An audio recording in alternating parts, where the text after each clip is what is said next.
നമസ്കാരം. എല്ലാവർക്കും ശ്രീഭദ്ര ജ്യോതിഷം ചാനലിലേക്ക് സ്വാഗതം. 2025 ഏപ്രിൽ മാസത്തെ സാമാന്യ നക്ഷത്രഫലങ്ങളാണ് നമ്മൾ നോക്കിക്കൊണ്ടിരിക്കുന്നത്. മകം മുതൽ തൃക്കേട്ട വരെയുള്ള നക്ഷത്രക്കാരുടെ ഏപ്രിൽ മാസ ഫലം നമുക്കിന്ന് നോക്കാം. ഏപ്രിൽ മാസത്തെ ഗ്രഹനിലകൾ നോക്കുമ്പം ശനി, സൂര്യൻ, രാഹു, ബുധൻ, ശുക്രൻ ഇത്രയും ഗ്രഹങ്ങൾ മാസത്തിൻ്റെ തുടക്കത്തിൽ മീനൻ രാശിയിലാണ്. ചൊവ്വ ഏപ്രിൽ 3 വരെ മിഥുനൻ രാശിയിൽ സഞ്ചരിക്കുന്നു. അതിനുശേഷം നീചരാശിയായ കർക്കടകത്തിലേക്ക് കടക്കുന്നു. കേതു കന്നിരാശിയിൽ പിന്നോട്ട് സഞ്ചരിച്ചുകൊണ്ടിരിക്കുന്നു. വ്യാഴം ഇടവൻ രാശിയിൽ സഞ്ചരിച്ചുകൊണ്ടിരിക്കുന്നു. അപ്പോൾ ഈ ഏപ്രിൽ മാസമാകുമ്പോൾ ഉള്ളൊരു പ്രത്യേകത, രാഹുവിനോടൊപ്പം ശനി, സൂര്യൻ, ബുധൻ, ശുക്രൻ ഇത്രയും ഗ്രഹങ്ങൾ ഒന്നിച്ചു ചേരുന്നു. ചില ദിവസങ്ങളിൽ ചന്ദ്രനും ഒന്നിച്ചു ചേരുന്നുണ്ട്. അപ്പോൾ ഇത് വളരെ അപൂർവമായിട്ട് മാത്രമാണ് ഇങ്ങനെയൊരു സംഗമം ഉണ്ടാകുന്നത്. അതുകൂടെ കണക്കാക്കിയാണ് നമുക്ക് ഫലം പറയാൻ കഴിയുന്നത്. ഏപ്രിൽ മാസം പകുതിയാകുമ്പോഴത്തേക്കും, അതായത് വിഷു ആകുമ്പം സൂര്യൻ മീനൻ രാശിയിൽ നിന്ന് മേടത്തിലേക്ക് കടക്കും. മറ്റ് ഗ്രഹങ്ങൾക്ക് മാറ്റമുണ്ടാകുന്നില്ല. അപ്പം നമുക്ക് ഈ മാസത്തെ പൊതുവായ നക്ഷത്രഫലങ്ങൾ ഇതിൻ്റെ അടിസ്ഥാനത്തിലൊന്ന് നോക്കാം. നമ്മൾ ഓർക്കേണ്ട കാര്യം, ശുക്രൻ്റെ ഉച്ചരാശിയാണ് മീനം, ബുധൻ്റെ നീചരാശിയുമാണ് മീനം. അതുപോലെ തന്നെ ചൊവ്വ ഏപ്രിൽ 3-ാം തീയതി പ്രവേശിക്കുന്ന കർക്കടകൻ രാശി ചൊവ്വയുടെ നീചക്ഷേത്രമാണ്. നീചക്ഷേത്രത്തിൽ നിൽക്കുമ്പം പൂർണ്ണ ഫലം നൽകാൻ കഴിയാത്ത അവസ്ഥ ഉണ്ടാകും.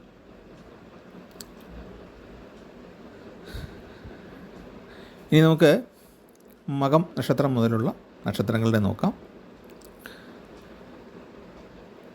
മകം നക്ഷത്രത്തെ സംബന്ധിച്ച് 8-ാം ഭാവത്തിലും 9-ാം ഭാവത്തിലുമായിട്ടാണ് സൂര്യൻ ഏപ്രിൽ മാസത്തിൽ സഞ്ചരിക്കുന്നത്. ഏറ്റവും കരുതലുണ്ടാകേണ്ട കാലഘട്ടമാണ്. പാപഗ്രഹങ്ങൾ 8-ൽ നിൽക്കുന്നു. രാഹുവിനോടൊപ്പം സൂര്യനും ശനിയും ബുധനും ശുക്രനും. അതുകൊണ്ട് തന്നെ ആരോഗ്യപരമായിട്ടും മാനസികമായിട്ടും ധൈര്യപൂർവവും കരുതലോടെയും പ്രവർത്തിക്കേണ്ട സമയമാണ്. പണമിടപാടുകൾ അത്യാവശ്യത്തിന് നടത്തുക. വലിയ പണമിടപാടുകൾ നടത്തുകയാണെങ്കിൽ കൃത്യമായ രേഖകളും സാക്ഷികളൊക്കെ ഉണ്ടായിരിക്കണം. അതുപോലെ തന്നെ ദീർഘകാലമായിട്ട് വലിയ രോഗങ്ങൾക്ക് ചികിത്സിക്കുന്ന ആളുകളുടെ കാര്യത്തിൽ പ്രത്യേക ശ്രദ്ധ വേണം, പ്രത്യേക പരിചരണം വേണ്ടിവരും. ഔദ്യോഗിക രംഗത്ത് ഏപ്രിൽ പകുതി വരെ ഗുണകരമല്ല. അതിന് ശേഷമാണ് മാറ്റങ്ങൾ ഉണ്ടാകാൻ സാധ്യതയുള്ളത്, അതായത് വിഷുവിന് ശേഷം. 2-ാം പകുതിയിൽ ആദിത്യന് ഉച്ചരാശിയായ മേടത്തിലേക്ക് കടക്കുകയാണ് ഏപ്രിൽ 2-ാം പകുതിയിൽ. അപ്പോൾ അതിൻ്റേതായ ഗുണങ്ങൾ ഉണ്ടാകും. സംഘടനാ നേതൃത്വം, രാഷ്ട്രീയ നേതൃത്വം, സാമുദായിക സംഘടനകളുടെ നേതൃത്വം, അല്ലെങ്കിൽ നമ്മുടെ തൊഴിലാളി സംഘടനകളുടെ നേതൃത്വം, ഇങ്ങനെയുള്ള പല പല രംഗങ്ങളിൽ, അതായത് ജാതകത്തിൽ ഏത് രംഗം സൂചിപ്പിക്കുന്ന ഗ്രഹത്തിനാണ് ബലമുള്ളതെന്ന് വെച്ചാൽ അതിൻ്റെ നേതൃത്വം നമുക്ക് കിട്ടും. എന്ന് പറഞ്ഞാൽ നേതൃത്വം കിട്ടുമെന്ന് പറയുമ്പം നമ്മളെപ്പോഴും നേതൃത്വം കിട്ടുമെന്ന് പറയുമ്പോൾ ഏറ്റവും മെച്ചം എന്നാണ് ചിന്തിക്കുന്നത്. പക്ഷേ ജാതകത്തിൽ ജോലിയുമായിട്ട് ബന്ധപ്പെട്ട് വളരെ മോശം രീതിയിലുള്ള ഗ്രഹങ്ങളാണ് ബന്ധപ്പെടുന്നതെങ്കിൽ ക്രൂര പ്രവൃത്തികൾ ചെയ്യുന്നവരുടെ നേതൃത്വമായിരിക്കും ഉണ്ടാകുക. ഏതായാലും ഒരു നേതൃത്വം ലഭിക്കും. നമ്മുടെ അഭിപ്രായങ്ങൾ അംഗീകരിക്കപ്പെടും. യാത്രകളും അലച്ചിലുകളുമൊക്കെ ഉണ്ടാകും. സ്വത്ത് തർക്കങ്ങളും കുടുംബത്തിൽ അഭിപ്രായ വ്യത്യാസങ്ങളൊക്കെ ഉണ്ടാകാം. ബന്ധുക്കളുമായിട്ട് തർക്കങ്ങളുണ്ടാകാം. മക്കളിൽ നിന്നും മനസ്സ് വേദനിപ്പിക്കുന്ന രീതിയിലുള്ള പെരുമാറ്റങ്ങൾ ഉണ്ടാകാൻ സാധ്യതയുണ്ട്. ആത്മീയമായ താല്പര്യം വർദ്ധിക്കുന്നതാണ്. പുണ്യസ്ഥലങ്ങളൊക്കെ സന്ദർശിക്കാൻ യോഗമുണ്ട്. പൂരം നക്ഷത്രമാണ് അടുത്തത്. പൂരം ചിങ്ങൻ രാശിയിലാണ്, ചിങ്ങക്കൂറിലാണ് ഉൾപ്പെടുന്നത്. 8-ാം ഭാവത്തിലാണ് ശുഭഗ്രഹങ്ങൾ. ശുക്രൻ ഉച്ചത്തിലാണെങ്കിലും 8-ാം ഭാവത്തിലാണ് വരുന്നത്. പാപഗ്രഹങ്ങളുടെ സാന്നിധ്യവും ഉണ്ട്. കുറച്ച് ഗുണാനുഭവങ്ങളും കുറേ ദോഷാനുഭവങ്ങളും ഉണ്ടാകും. അധികാരികളിൽ നിന്നുള്ള അപ്രീതി, മേലുദ്യോഗസ്ഥരുടെ വിമർശനങ്ങൾക്ക് കാരണം ആകുന്ന പ്രവൃത്തികൾ, നമ്മുടെ ഭാഗത്തു നിന്ന് മേലുദ്യോഗസ്ഥരുടെ അപ്രീതി ഉണ്ടാകുന്ന പ്രവർത്തനങ്ങൾ ഉണ്ടാകുക, ഗുരുവിൽ നിന്നും അപ്രീതി ഉണ്ടാവുക, പിതാവിൽ നിന്നും അപ്രീതി ഉണ്ടാവുക, പിതാവിൻ്റെ ആരോഗ്യത്തിൽ പ്രശ്നങ്ങളുണ്ടാകുക,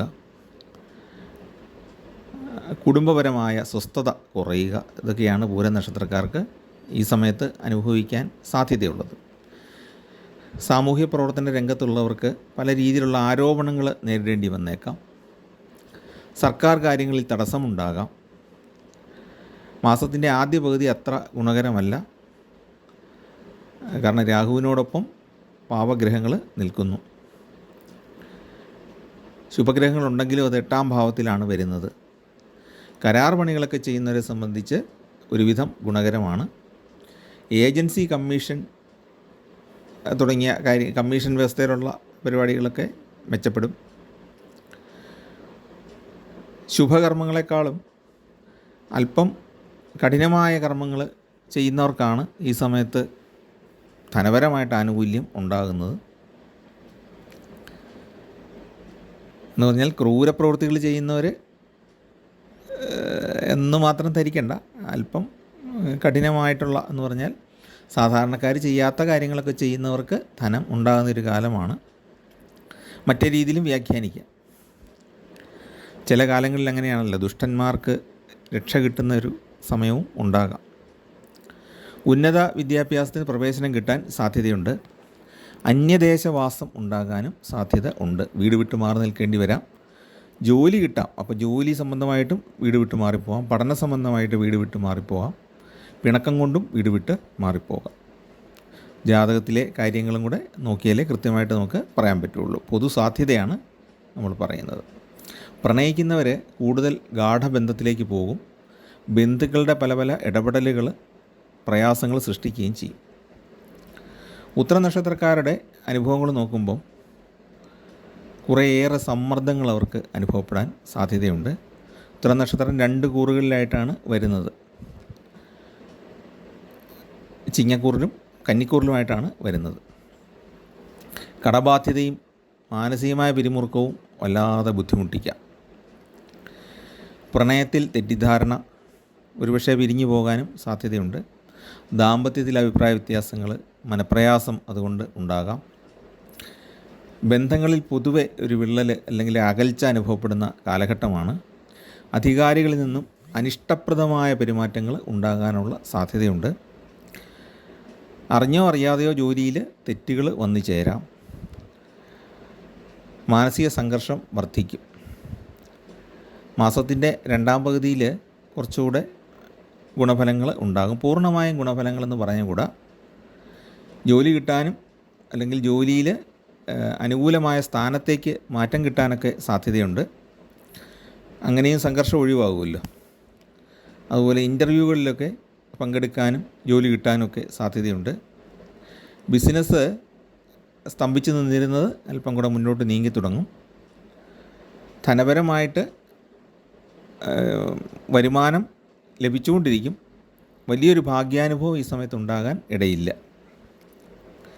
അത്തം നക്ഷത്രമാണ് അടുത്തത്. 7-ലും 8-ലുമായിട്ടാണ് സൂര്യൻ സഞ്ചരിക്കുന്നത് അത്തം നക്ഷത്രക്കാർക്ക്. അത്തം കന്നിക്കൂറിലാണ് വരുന്നത്. ശനിയും രാഹുവും 7-ലാണ് സഞ്ചരിക്കുന്നത്.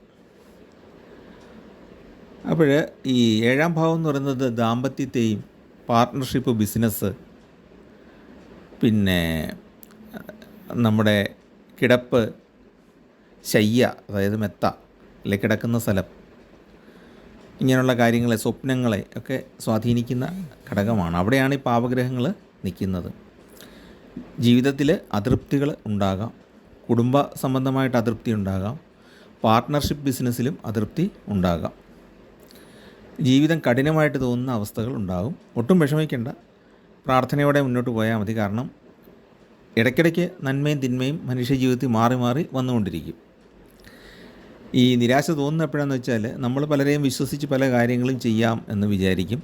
സമയത്ത് അവരുടെ ഗുണം അല്ലെ അവരിൽ നിന്നുള്ള ഉപകാരം കിട്ടാതെ വരുമ്പം നമുക്കൊരു പ്രയാസം തോന്നും. പ്രണയിക്കുന്നവർക്കും ഇതുപോലെ തന്നെ പറയുന്ന കാര്യം പാലിക്കാൻ പറ്റാത്തതിൻ്റെ പിണക്കങ്ങൾ ഉണ്ടായേക്കാം. വ്യാഴം 9-ലാണ് എന്നുള്ളത് ഗുണകരമാണ്. ധനഭാഗ്യയോഗം ഉണ്ടാകും. ലോട്ടറിയൊന്നുമല്ല, അല്ലാതെ നമ്മുടെ ജീവിതത്തിൻ്റെ ആവശ്യത്തിനുള്ള ധനം കിട്ടിക്കൊണ്ടിരിക്കും. മനസ്സിനെ ഈശ്വരനിൽ ഉറപ്പിച്ച് മുന്നോട്ട് പോയാൽ കാര്യങ്ങൾ ക്രമേണ സാധിച്ച് കിട്ടും. കുടുംബാംഗങ്ങളുടെ പിന്തുണ കിട്ടുന്നതാണ്. ഭൂമി, വസ്തു, സ്വർണം തുടങ്ങിയവ വിൽക്കുന്നതിലൂടെ ആദായം ഉണ്ടായേക്കാം. ശത്രുദോഷം വർദ്ധിക്കുന്ന കാലമാണ്. എങ്കിലും ശത്രുക്കളുടെ പ്രവർത്തനങ്ങൾ അത്ര രൂക്ഷമായിരിക്കില്ല. നമുക്ക് മനസ്സിന് പ്രയാസം ഉണ്ടാക്കുന്ന അനുഭവങ്ങൾ ഉണ്ടായേക്കാം. വിവാഹം നടക്കാൻ സാധ്യതയുള്ളൊരു കാലഘട്ടമാണ്. പഠനം സാമാന്യം നന്നായിട്ട് തന്നെ മുന്നോട്ട് കൊണ്ടുപോകാൻ സാധിക്കും. ഇടയ്ക്കിടയ്ക്ക് സംഘർഷങ്ങൾ ഉണ്ടാകാം. അധ്യാപകരുമായിട്ടൊക്കെയുള്ള ചേർച്ചക്കുറവ്, അതായത് നമ്മുടെ മനസ്സുകൊണ്ടുള്ള ആ ചേർച്ചക്കുറവ് അനുഭവപ്പെട്ടേക്കാം. വിദേശയാത്രയ്ക്ക് അല്ലെങ്കിൽ വിദേശ ജോലിക്ക് അവസരം കിട്ടുന്ന കാലഘട്ടവുമാണ്. ചിത്തിര നക്ഷത്രമാണ് അടുത്തത്. സമ്മിശ്ര ഫലങ്ങളാണ് ഉണ്ടാകുന്നത്. ചിത്തിരയുടെ ആദ്യ പകുതി കന്നിയിലും രണ്ടാം പകുതി തുലാത്തിലുമായിട്ടാണ് വരുന്നത്. കന്നിക്കൂറിൽ ആദ്യത്തെ 30 നാഴികക്കകത്തുള്ള ആളുകളും രണ്ടാമത് പകുതി തുലാക്കൂറിൽ ചിത്തിര രണ്ടാമത്തെ പകുതി ജനിച്ച ആളുകൾ, അവസാനത്തെ 30 നാഴികക്കകത്ത് ജനിച്ച ആളുകൾ. അവരെ സംബന്ധിച്ച് ശനിയും രാഹുവും സൂര്യനും മാസത്തിൻ്റെ ആദ്യം 6-ാം ഭാവത്തിലാണ്. അപ്പോൾ 6 പാവഗ്രഹങ്ങൾക്ക് നല്ലതാണ്. അതുകൊണ്ട് തന്നെ തുലാക്കൂറുകാരെ സംബന്ധിച്ചിടത്തോളം മാസത്തിൻ്റെ ആദ്യ ഭാഗമാണ് കൂടുതൽ മെച്ചം. കന്നിക്കൂറിൽപ്പെടുന്നവർക്ക് അങ്ങനെയല്ല. കന്നിക്കൂറുകാർക്ക് പല തടസ്സങ്ങളും മനപ്രയാസങ്ങളൊക്കെ ഉണ്ടാകാം. ധനം ലഭിക്കാൻ സാധ്യതയുണ്ട്, ജോലിയും കിട്ടാൻ സാധ്യതയുണ്ട്, വിവാഹാലോചനകൾ ഉറപ്പിക്കാനും ഒക്കെയുള്ള സാധ്യതകൾ ഉണ്ട്. പക്ഷേ ഈ പറഞ്ഞ പോലെ മനപ്രയാസവും സംഘർഷവും നമ്മളെക്കാൾ മേൽത്തട്ടിലുള്ളവരിൽ നിന്നുള്ള അവഗണനയോ അല്ലെങ്കിൽ ദേഷ്യം കലർന്ന പെരുമാറ്റമോ വെറുപ്പിക്കുന്ന എന്തെങ്കിലും സംഭവങ്ങളൊക്കെ ഉണ്ടാകാം. നേരത്തെ പറഞ്ഞല്ലോ, ഗ്രഹനിലയുടെ ഒരു പ്രത്യേകത കൊണ്ടാണത്. ചിത്തിരയുടെ രണ്ടാമത്തെ പകുതിയിലുള്ളവർക്ക് കുറച്ചുകൂടെ വിജയം കൈവരിക്കാൻ സാധിക്കും. കലാരംഗത്തും കായിക രംഗത്തുമൊക്കെ നല്ല പ്രവർത്തനം കാഴ്ചവെക്കാൻ സാധിക്കും. പ്രതിഭകളൊക്കെ പുറത്തു വരുന്ന ഒരു കാലഘട്ടമാണ്. അതിനുള്ള ഒരു സദസ്സും കാണികളെയൊക്കെ നമുക്ക് ഓഡിയൻസിനെയൊക്കെ കിട്ടുന്നതാണ്. സാമൂഹ്യമായ അംഗീകാരങ്ങൾ കിട്ടും. അതുപോലെ കലാരംഗത്തുള്ള ആചാര്യന്മാർക്ക് ഫെലോഷിപ്പുകളൊക്കെ കിട്ടാൻ സാധ്യതയുണ്ട്. കന്നിക്കൂറിൽപ്പെടുന്നവർക്ക് കർമ്മമേഖലയിൽ തടസ്സം ഉണ്ടായേക്കാം. ധനം ഉണ്ടാക്കാൻ വേണ്ടിയിട്ട് ആസ്തികൾ പണയപ്പെടുത്താനുള്ള സാധ്യതയുണ്ട്. ബിസിനസ്സിൽ മുതലിറക്കുന്ന അത് കന്നിക്കൂറുകാരൊട്ടും ചെയ്യേണ്ട ഏപ്രിൽ മാസത്തിൽ നിന്നാണ് പറയാനുള്ളത്. കുടുംബ ബന്ധങ്ങളിലൊക്കെ കുറച്ച് പിണക്കങ്ങൾ ഉണ്ടാകാൻ സാധ്യതയുണ്ട്.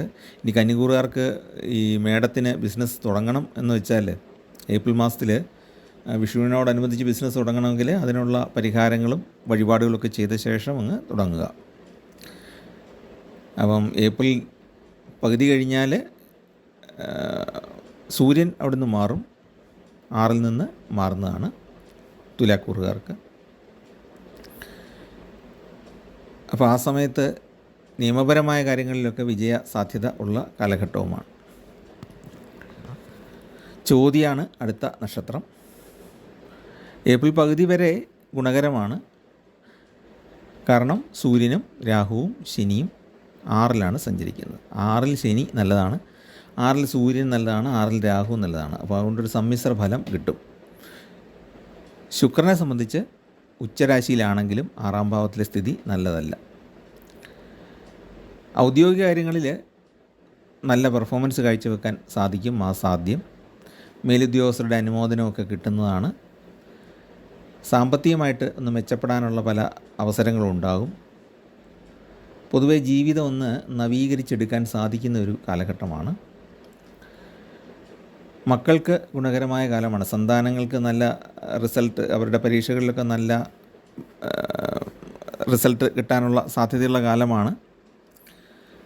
എന്തെങ്കിലുമൊക്കെ പുതിയ കാര്യങ്ങൾ ചെയ്തു തുടങ്ങാം. പുതിയ ഹോബികളൊക്കെ ആരംഭിക്കാം. അതിലൂടെ ധനവരവിനും യോഗമുണ്ട്.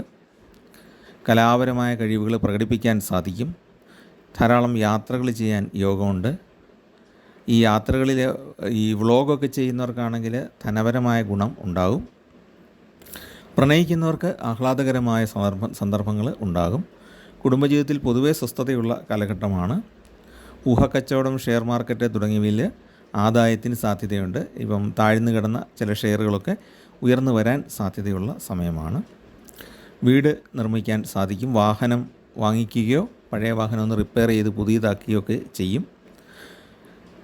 ജോലി അന്വേഷിക്കുന്നവർക്ക് അനുകൂലമായ അവസരങ്ങൾ സൃഷ്ടിക്കപ്പെടാൻ സാധ്യതയുണ്ട്. ജോലി സർക്കാരിലാകണമെന്നില്ല, സ്വകാര്യ മേഖലയിലാണെങ്കിലും നമ്മുടെ ആവശ്യത്തിന് ധനം കിട്ടുന്നൊരു ജോലി ലഭിച്ചേക്കാം. പ്രാർത്ഥനയോടെ ശ്രമിക്കുക.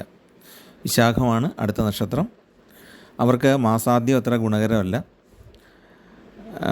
പല കാര്യങ്ങളിലും തടസ്സമോ ആശയക്കുഴപ്പമോ ഒക്കെ ഉണ്ടായി തടഞ്ഞു നിൽക്കുന്ന പോലെ അനുഭവപ്പെട്ടേക്കാം. ജോലി ലഭിക്കാൻ സാധ്യതയുള്ള കാലമാണ്. ശത്രുദോഷം ചെറിയ തോതിലൊക്കെ അനുഭവപ്പെട്ടേക്കാം. ബന്ധുക്കളുമായിട്ട് കലഹമുണ്ടാകാൻ സാധ്യതയുണ്ട്. ഏജൻസി പ്രവർത്തനം ഗുണകരമാണ്. വീട് വയ്ക്കാനായിട്ട് സാധിക്കും. ആ വീട്ടിലേക്ക് മാറി താമസിക്കാൻ സാധിക്കും. വീടിനോടൊപ്പം തന്നെ വാഹനവും വാങ്ങാൻ യോഗമുള്ളൊരു കാലഘട്ടമാണ്. വ്യാപാരത്തിൽ സാമാന്യം ഗുണകരമായ കാലഘട്ടമാണ്. പുതിയ മേഖലകൾ കണ്ടെത്തും. സാങ്കേതിക വിദ്യകൾ പ്രയോഗിച്ചുകൊണ്ടുള്ള വ്യാപാരം ഗുണകരമായിട്ട് വരും. നല്ല പരസ്യം കൊടുക്കുക, കൂടുതൽ ആൾക്കാരിലോട്ട് നമ്മുടെ ഉൽപ്പന്നം എത്തിക്കുക, അല്ലെങ്കിൽ നമ്മുടെ ഷോപ്പിൻ്റെ പ്രൊഫൈല് കൂടുതൽ ആൾക്കാരിലേക്ക് എത്തിക്കുക. അതൊക്കെ ചെയ്തു കഴിഞ്ഞാൽ ബിസിനസ് വർദ്ധിക്കും. വ്യാപാരത്തിൽ ധനവരവിന് അല്ലെങ്കിൽ മുന്നേറ്റത്തിന് സാധ്യതയുണ്ട്. മാസത്തിൻ്റെ രണ്ടാം പകുതിയിൽ ധനപരമായിട്ട് കൂടുതൽ മെച്ചമായ അനുഭവങ്ങൾ ഉണ്ടാകും.